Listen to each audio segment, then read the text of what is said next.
Assalamualaikum warahmatullahi wabarakatuh. Kami dari kelompok 2 dari kelas 2 D3 Administrasi Bisnis akan mempresentasikan materi inkaso mata kuliah perbankan. Pertama-tama, saya akan memperkenalkan anggota kelompok 2 terlebih dahulu. Yang pertama ada Abdul Hakim, yang kedua ada Anggita Pangestu, yang ketiga ada Hilveni Rania Adristi, yang keempat ada Meizilia Nurhanifah, yang kelima ada Muhammad Ikhwan Fauzi, yang keenam ada Rindianis Novita, yang ketujuh ada Syafira Syahrian, dan yang terakhir ada Wilhelmina Amal Ciarnis Grace. Saya akan menjelaskan pengertian inkaso. Inkaso adalah jasa perbankan yang melibatkan pihak ketiga dalam rangka penyelesaian tagihan berupa warkat-warkat atau surat berharga yang tidak dapat diambil alih atau dibayarkan segera kepada si pemberi amanat untuk kegiatannya. Kegiatan inkaso ini dilakukan hanya untuk penagihan antar bank atau antar cabang bank sendiri yang berada di luar wilayah clearing atau di kota yang berbeda. Dengan kata lain, transaksi inkaso adalah penagihan cek atau biliet giro oleh suatu bank yang berada di suatu wilayah clearing atau kota tertentu kepada bank penerbit yang berada di suatu wilayah clearing atau kota yang berbeda. Dan secara sederhana, bisa dikatakan bahwa inkaso adalah jasa pengiriman uang lewat bank. Berikutnya, manfaat inkaso bagi nasabah bank. Yang pertama, menghemat biaya transaksi penagihan. Yang kedua, menghemat waktu proses transaksi. Yang ketiga, menghindari resiko kehilangan. Selanjutnya yaitu manfaat inkaso bagi bank. Yang pertama, pendapatan komisi. Yang kedua, sarana promosi dengan meningkatkan pelayanan. Yang ketiga, pengendapan dana inkaso sejak dapat ditagih sampai dicairkan oleh pihak dana penarik. Selanjutnya adalah jenis inkaso.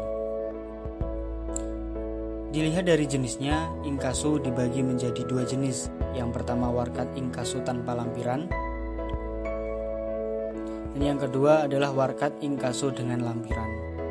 Warkat inkaso tanpa lampiran adalah tidak dilampirkan dengan dokumen-dokumen apapun selain cek, biliet giro, wesel, dan surat berharga. Warkat inkaso dengan lampiran adalah warkat-warkat inkaso yang dilampirkan dengan dokumen-dokumen penting seperti polis asuransi dan dokumen penting lainnya. Dilihat dari lalu lintas dananya, insako dibagi menjadi dua, yaitu insako keluar dan insako masuk. Insako keluar adalah transaksi atas instruksi nasabah untuk melakukan penagihan kepada pihak ketiga di cabang sendiri atau bank lain di luar kota. Transaksi yang dibayarkan atau dikreditkan ke rekening si pemberi amanat di bank pemrakarsa setelah insako berhasil. Yang kedua adalah insako masuk. Insako masuk merupakan tagihan masuk atas beban rekening nasabah sendiri dan hasilnya dikirimkan ke cabang pemrakarsa untuk keuntungan pihak ketiga. Baik insako masuk maupun insako keluar ini akan menciptakan hubungan antar kantor, yaitu antara bank pemberi amanat dengan cabang penerima amanat. Selanjutnya, jenis inkaso dilihat dari mekanisme pelaksanaannya. Dilihat dari mekanisme pelaksanaannya, inkaso dibedakan menjadi yang pertama inkaso melalui bank lain, yaitu transaksi dilaksanakan terhadap pihak ketiga nasabah bank lain di luar kota. Dalam hal ini, inkaso bisa dilakukan melalui cabang bank sendiri. Bila tidak memiliki kantor cabang di wilayah clearing yang dituju, maka bank biasanya menggunakan bank lain atau bank koresponden yang mempunyai kantor di wilayah clearing yang dituju. Selanjutnya, inkaso melalui cabang bank sendiri. Transaksi yang dilakukan melalui cabang bank sendiri untuk pihak ketiga di luar kota pada kantor cabang bank sendiri. Selanjutnya adalah transaksi inkaso. Transaksi inkaso dilakukan oleh dua bank, yang pertama adalah Bank Pemrakarsa dan yang kedua adalah Bank Pelaksana. Bank Pemrakarsa sendiri adalah bank yang fungsinya menerima warkat dari pihak ketiga untuk ditagihkan dan kemudian hasilnya untuk pihak ketiga tersebut.